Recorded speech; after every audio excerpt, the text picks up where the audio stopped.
Hey everybody, it's the Board Game Blogger. Today I'm here to review Pictomania. This is a really fun party game put out by Czech Games Edition. It's great. It's sort of a simultaneous Pictionary. You're drawing a picture while everybody else is drawing a picture, and you're trying to guess your opponents while they're trying to guess yours. And if you make your picture so difficult to guess that no one guesses it, you're getting some negative points. So it's a fun game. It only plays 3 to 6, which I think is a downside for party games. Normally when you're playing a party game, you've got more people there. You got 8, 9 people. This only works 3 to 6. I find this only gets played then if my wife and I are with 2 other couples. Really, that's when this gets played. Doesn't really get played in many other types of atmosphere. Most parties, there's more than 6 people there. And if you're getting together with gamers, usually you're not playing party games, you're playing, gamers games. But as a party game, this is a very fun game. I think it's well done. The rule book is well written. It's kind of a shiny, glossy 2-pager. And it's translated well. There's always a concern when you're getting a translation of a game. It might not be translated very well. I think very good job of the translator putting this from Czech into English. It's a good job. Components are good. You've got cards that have the different things you're trying to draw there. There's different levels. There's the green easy level. There's an orange, little slightly more difficult. There's the advanced blue, and then there's the expert purple. Everyone's kind of got a drawing mat. The game comes with dry erase markers and little rags to wipe it clean with.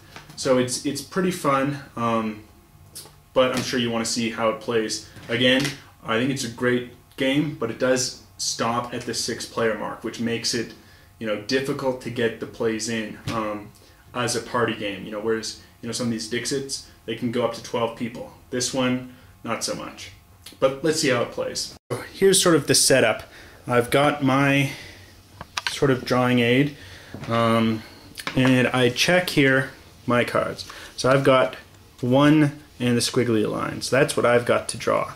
And see here, this is all sort of communal knowledge, what the different things are for people to draw. I'm supposed to be drawing cereal, so I've got to draw that. Other people are going to be drawing different things. They've got a number assigned and a symbol for, each card has 7 potential drawings, front and back, and then there's 6 symbols. Set it up sort of just for a 3-player game here.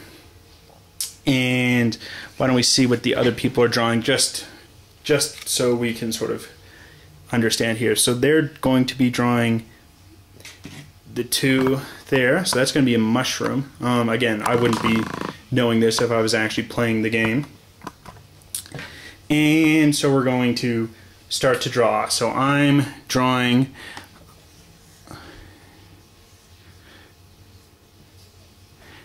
and someone thinks, oh, while I'm doing this and I'm kind of looking what other people are doing, and we've taken some time to read all the different things, they think, oh, they know what I've got there. And so they're going to guess, and they're going to throw in a guess there. And the yellow player, they're going to guess that, and I'm throwing in a guess for my opponents. And when you throw in a guess, when you announce you're done and you're not really going to keep drawing or guessing, you take a black marker, the highest of what's remaining.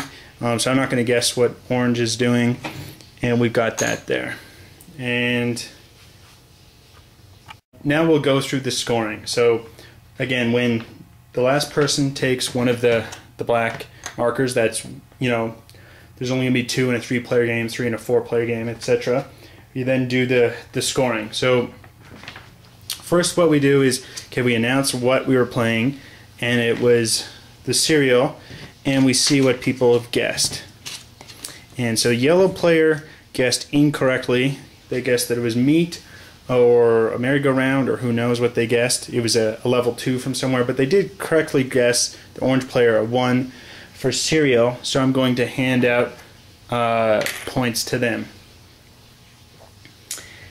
And now we'll score for the yellow player. And we've got my guess. They announced sort of what they had, and they were drawing the mushroom. 2, I've guessed that correctly. And the other person guessed it was a ski pole. They were wrong. So I'm going to get 2 points there. And then the orange player, nobody guessed the orange players. They announced what it was. It was a zebra. And people are like, how can you say that looks like anything like a zebra? So now we're done, and we do the scoring. Okay, so now we do the scoring. So first we see who is the black sheep, and we counted up the incorrect guesses. However, there's a tie. Both yellow and orange made an equal number of incorrect guesses, so no one is the black sheep. If there were the black sheep, they would have these points score negative for them. We now do my scoring. So I correctly guessed yellows, so that's 2 points. And then I also get 2 points here because at least one person guessed my picture and I'm not the black sheep. So that's 4 points. But I didn't give out this token, so that's -1 because only one person was able to guess. So I have a total of 3 points. And that's sort of how the scoring works. You would do 5 rounds of it. If, for instance, you were the black sheep, you get negative points. And then if you're not the black sheep but no one guessed your word correctly, then you wouldn't get any points. So it's sort of a choice on whether or not you want to take the black marker. You don't have to, but it's a unique sort of choice. So that's sort of how the game works. It's fun, it's quick, it's fast-paced. I think it's a lot of fun. It's just, can you get the 6 players together?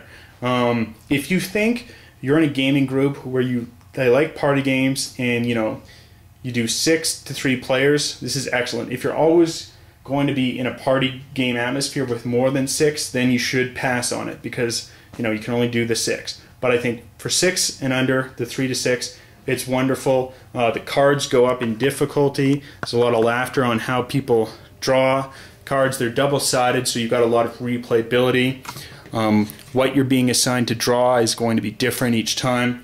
And the game is really, infinitely replayable. I think you got a lot of value out of this, a lot of laughs, and it's, easy to clean up and just restart here. We'd obviously leave the 3 on for the next round.